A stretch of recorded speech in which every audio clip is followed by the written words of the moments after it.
Pessoal, tudo bem? Sejam bem-vindos ao canal Daniel Lopes. É sempre um prazer e uma honra contar com a sua audiência. Olha só, preste muita atenção nesse vídeo, porque esse vídeo aqui é indispensável para você e para o Brasil nesse período final dessa última semana que antecede o próximo domingo.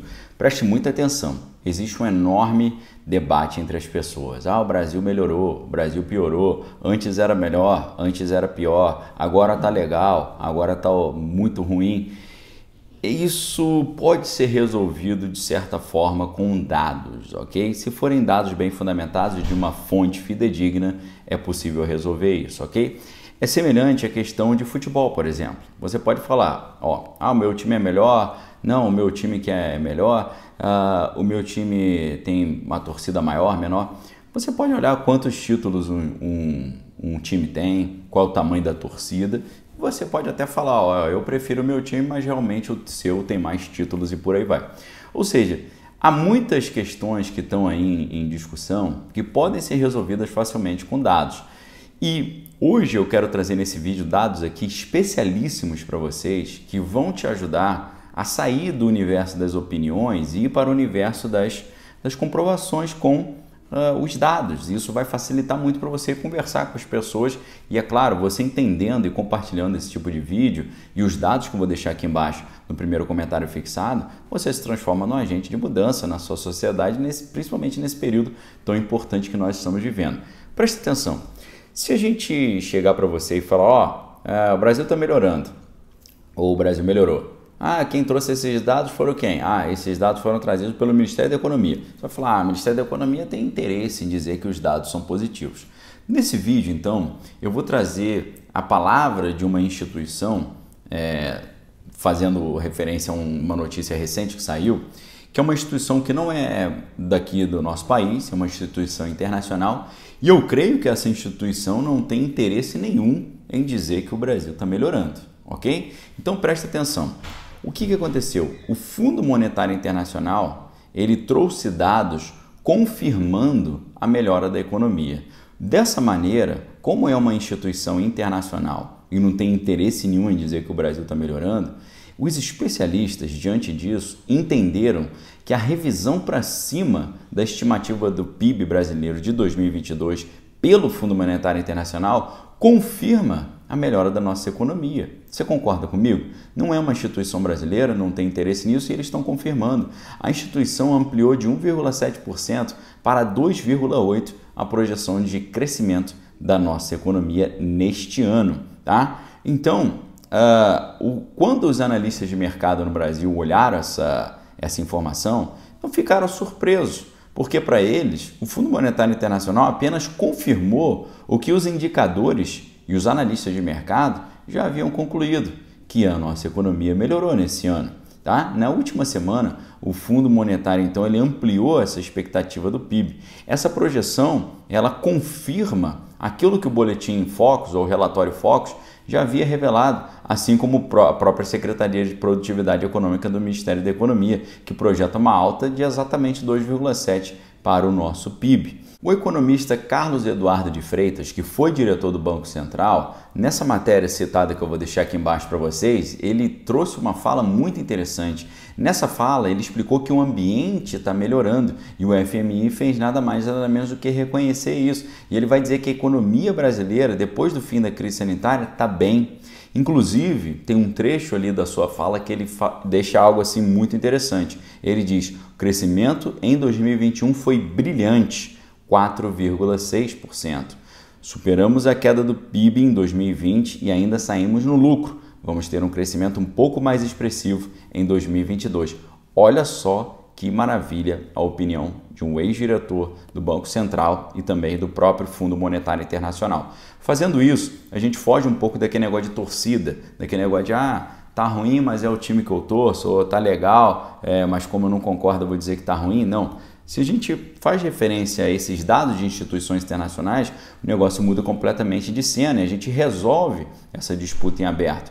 Para você ter ideia, nosso PIB, Produto Interno Bruto, que é a soma de todos os bens e serviços produzidos no país no período de um ano, entre janeiro e setembro, o mercado, que estava com uma perspectiva muito pessimista, Entre o mês 1 e o mês 9, o mercado financeiro revisou de 0,3 para 2,4 a expectativa de crescimento da economia brasileira. Não é uma melhora considerável? Uma melhora de mais de 2 pontos percentuais. Os caras estavam projetando um crescimento de só 0,3% no início do ano. Agora está quase em 3%.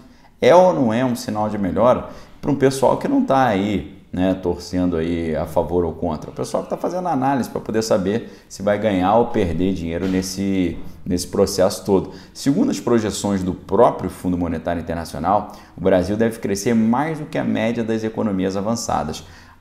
O crescimento médio das economias avançadas esperado pelo Fundo Monetário Internacional para esse ano de 2022 é de 2,4%. Se a gente vai crescer 2,7%, vamos crescer mais do que a média das economias avançadas. Vamos crescer mais do que a França, previsão de crescimento 2,5%. Mais do que os Estados Unidos, previsão de crescimento 1,6%. Mais do que o Japão, previsão de crescimento 1,7%. Mais que a Alemanha, previsão de crescimento 1,5%. Na comparação, inclusive, com os nossos vizinhos aqui da América do Sul, a gente também vai levar muita vantagem com o nosso PIB. A economia peruana deve crescer 2,7%, enquanto os chilenos devem ter um crescimento de apenas 2% e o Paraguai de 0,2%. Já para o professor de Ciências Econômicas, o Rubens Moura, ele disse que o efeito da correção da inflação gera uma perspectiva muito positiva para o empresário e gera um cenário muito mais otimista. Tá? E aí o empresário faz o quê? Começa a agir, começa a contratar mais, começa a projetar mais crescimento. Olha que coisa maravilhosa. E o professor Rubens Moura continua dizendo que isso tudo, né, uma inflação menor, que faz o empresário ficar mais otimista, isso impulsiona o consumo e o consumo vai impulsionando os serviços que respondem por 70% do PIB. Os serviços correspondem a 70% do PIB. E quem tem acompanhado aqui o canal Daniel Lopes tem visto que o setor de serviços tem melhorado e tem melhorado muito bem. Isso fica bem evidente com aquilo que a gente vê na própria cidade de São Paulo. A cidade de São Paulo tem tido ali um varejo muito positivo, tá?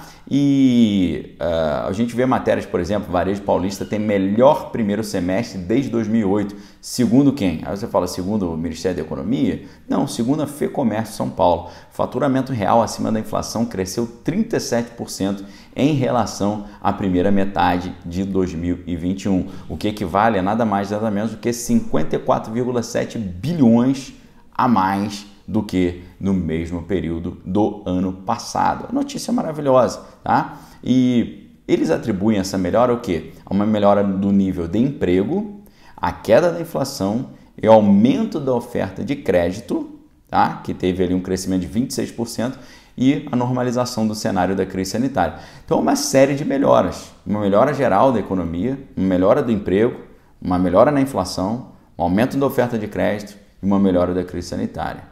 Olha que como com dados e com matérias, né, todas as matérias citadas, lembrando, deixa aqui embaixo no primeiro comentário fixado, com dados fica muito mais fácil. Para você ter uma ideia, na economia paulista, no varejo paulista, você teve ali um crescimento de 18,4% no setor de vestuário, tecidos e calçados. Tá? Olha só que maravilha. Depois, na área de perfumaria, tivemos ali 14,9% de crescimento. Autopeças e acessórios, 14,2% de crescimento. Supermercado, 7,2%. O pessoal dizendo que o pessoal não tá muito caro, eles não estão fazendo compras. Aumentou 7,2%. Concessionária de veículos, um setor muito importante para a economia brasileira, cresceu 3,4%. Loja de material de construção, 1,9% de crescimento. Loja de móveis e decoração, coisa que quando a pessoa está sem dinheiro, ela não gasta dinheiro com isso, cresceu 0,7%. Eletrodoméstico, eletroeletrônico, loja de departamento, crescimento de 0,1% também. Então, assim, os dados não conseguem esconder essa realidade, né? Em relação às vendas reais, o crescimento em junho foi de 8,5% em relação ao mesmo período do ano passado. Também foi o maior resultado do varejo paulista para o mês desde o início da pesquisa, que começou em 2008. O faturamento real atingiu 93,3 bilhões, que é nada mais nada menos que 7,3 bilhões a mais do que junho de 2021. Na avaliação da FEComércio, considerando o nível de consumo atual, assim como a recuperação já em andamento, que a gente já mostrou várias vezes aqui no setor de serviços, isso deve promover uma entrada gigantesca de recursos na economia, e o ritmo da expansão do setor, segundo a FEComércio, deve se manter ao longo do segundo semestre. É claro que os projetos também de ajuda, os projetos de ajuda social também vão alavancar o consumo, em especial os bens essenciais, criando ali um cenário muito positivo para todos esses segmentos. E para o futuro, a FEComércio está aí estimando que o varejo deve crescer cerca de 7% no final desse ano, fazendo com que esse seja um ano que seja um dos mais favoráveis para o comércio em São Paulo. Na cidade de São Paulo, para você ter uma noção, as vendas expandiram em junho 7,8% quando a gente compara com o mesmo mês de 2021. A capital atingiu a receita de 27,8 bilhões, 2 bilhões a mais quando comparado com o mesmo período do ano passado. A variação acumulada no primeiro semestre foi de 12,5%, um incremento de 17,9 bilhões em relação ao que foi apurado entre janeiro e junho do ano passado. É ou não é uma quantidade suficiente de dados que a gente consegue aqui mostrar que realmente, apesar de todas as opiniões e preferências, é inegável que a economia tem tido uma melhora nas suas mais diversas áreas. É ou não é um conteúdo para você entender, guardar e compartilhar, ok? Tem um botão aqui, compartilhar, por meio do qual você pode compartilhar. No primeiro comentário fixado aqui embaixo eu deixo todas as matérias citadas para você guardar e mostrar para os seus amigos, parentes e familiares e se transformar num agente de mudança nesse período tão importante da nossa história, ok? Clica aí embaixo no sininho das notificações para receber todas as novidades. Se você gostou do vídeo, não esqueça de dar o seu like. Quando você dá o like, a plataforma entende que você está gostando do conteúdo e manda para mais gente. E também se inscreva no canal, caso ainda não seja inscrito. Se você já é inscrito, verifica aí se a sua inscrição está ativa, ok? Forte abraço, fique com Deus, amém, todas as coisas que tem que é bom. E diz aqui embaixo nos comentários se você já sabia disso aqui, disso tudo, e se você já tinha visto essa informação em outro lugar, ok? Obrigado pela audiência, fique com Deus, e amém, todas as coisas que tem que é bom. Valeu!